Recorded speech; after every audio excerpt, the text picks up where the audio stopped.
someone asked if he could hire injectors on 1099. And if so, is it okay to do that? He's in Arizona. The answer is a yes, yes, and yes. I believe in every state in the country you can do so. You can choose whether you want to go 1099 or W-2. There's rules, there's laws, labor laws involved because it says if somebody kind of works in a certain framework, like you tell them you have to be here this time and you're kind of controlling their world, even though they're only working 20 hours a month, your regulator, the government body may say, well, gosh, they're only working 15 hours a month, but because you're dictating their schedule, you've got to treat them like a full-time employee, like a W-9. Is that your understanding too, Erica?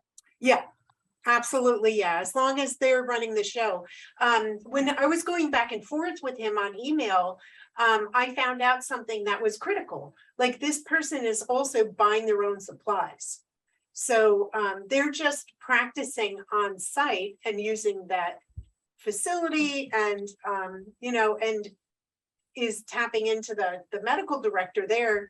But the fact that they're buying their own supplies, that's something that if there's an audit, that I'm sure that would be, oh, okay, so you're an outside, you're just in there using the facility, but not necessarily working for this company full time.